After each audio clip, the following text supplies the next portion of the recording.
I'm going to put wonderful, conservative, good, solid, brilliant judges.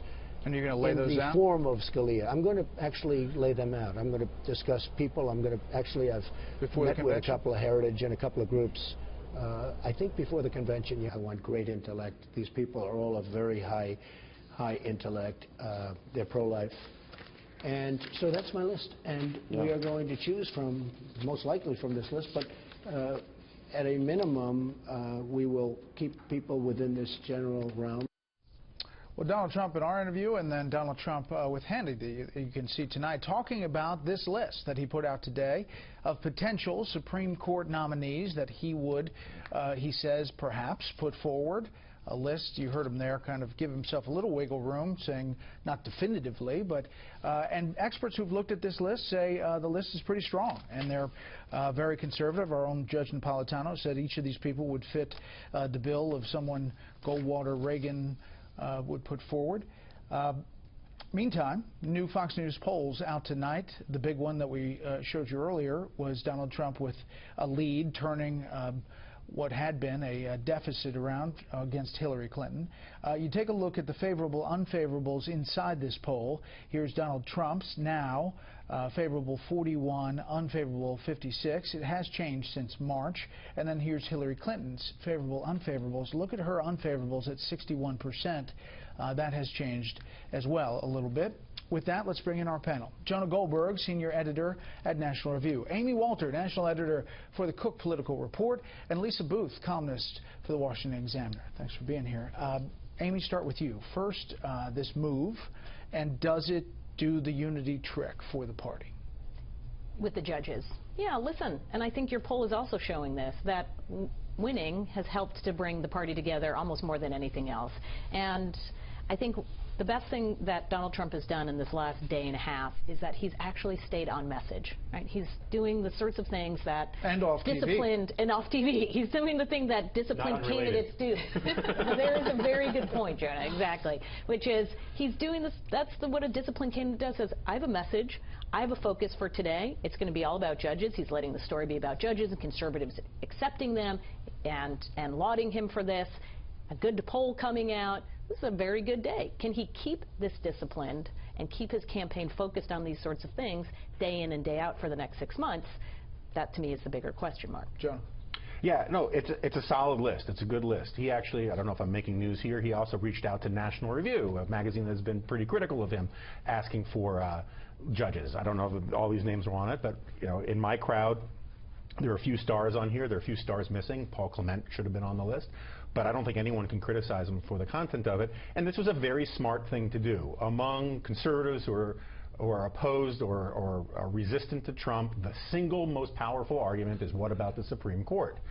At the same time, I think it is a classic Trump thing that he gives himself wiggle room. And he says, it'll probably be sort of like this list, representative of this list. It's sort of like he now says that the Muslim ban is a suggestion. And I think there are going to be some people who are going to look at that and say, okay, this is just another negotiating ploy. Most likely from this list is what he told Sean Hannity. Well, so he's giving himself an out on this list, too. And the concern among a lot of conservatives is that, you know, if a President Trump were negotiating with a Chuck Schumer-run Senate, and Donald Trump wants to build lots of things and put his name on them, would he be willing to trade a Supreme Court justice, a David Souter type? But, you know, he's saying kind of definitively that even if it's not on this list, it will fit this list and the type of people that's I agree, on the but list. I think he just should have. I think the smarter move would have just said, this is the list, you know, and he could have made the list longer if he's worried about that. But I think, look, this will only help him. It was a smart thing to do. No Hispanics on that list.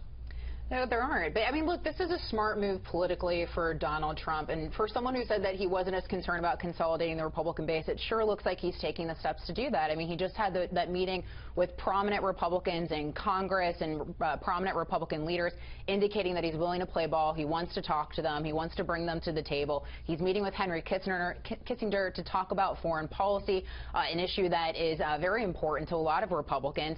And now he's releasing this list of Supreme Court potential nominees, showing conservatives, sort of showing his hand and saying that he would want to move forward with a conservative Supreme Court nominee. So I think these are important steps to bring Republicans to the table. Are we far from a VP choice, do you think that he's not going to save that either to the convention? Because the going thought was that he was going to save some of these things to roll them out right before Cleveland. Well, who knows with Donald Trump? I mean, he sort of just does what he wants to do. That's what we've seen. So I think his vice presidential choice is going to be really interesting. So I think a lot of people would say that a female candidate would be very important for him, would help him, especially move his numbers with women voters, also give him a little softer touch because he is, a tough character. But who knows? He's indicated that he wants someone within the system, a politician, maybe someone who's currently serving in Congress.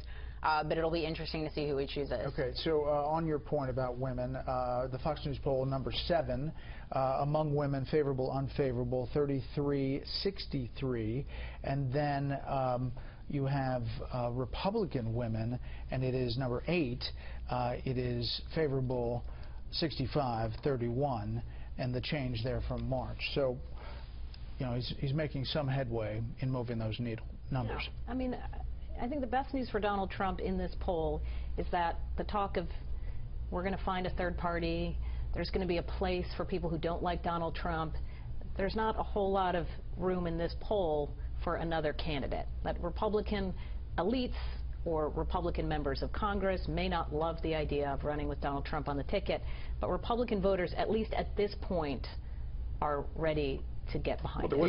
Is that over, Jonah? I mean, today we had Romney say, a source say, Governor Romney is not now engaged in recruiting a third-party candidate. We've had several people saying they are not going to do that, despite talk and effort from Bill Kristol and Ben Sasse and others. Yeah, look, I personally would be open to a third-party candidate if you could point to the person who it would be. Who it is. We're living in a moment that is very personality-driven in politics. You're talking about this poll, and I think Amy is exactly right, but there was another poll this week that said a large majority of Americans wish they had another option. Although, let me just point out that poll said, would you be open to an independent run against Donald Trump or Hillary Clinton? And so, yes, yeah, sure. No, but that's the problem. Who is this Santa Claus? And there's no viable path. A lot of the filing deadlines, Texas has already passed. You could make the case. But you could go to court. There's a dozen. By the time the convention rolls around, a dozen will have passed. I mean, it's very. And you also have to talk about funding. It's going to be very difficult. Ross Perot managed to get on all 50 states, was able to pick up a proportion of the popular vote, but he wasn't able to get any electoral college votes. It's very difficult to get on the ballot, to get access, I agree with to raise money, to have money. Minus the logistics. Republicans are defending 24 Senate seats. Why not put the attention there and put the money and reason to defending those seats? Well, I think because a lot of people find Trump fundamentally unacceptable as the leader of their own party. Well, and I respect those opinions of those individuals. Okay. But you just asked for the question. You asked the question. That's the answer. And so I think the problem is that it's like waiting for Godot. There is no compelling, charismatic personality, and that's what you would need. You can't just have a placeholder. You need someone who would really galvanize people to conquer a lot of the problems that you point out about ballot access and all the rest, where people could write it in with enthusiasm. And we don't have that personality out there. That's the biggest stumbling block for the third party thing and has been for a very long time. Yeah.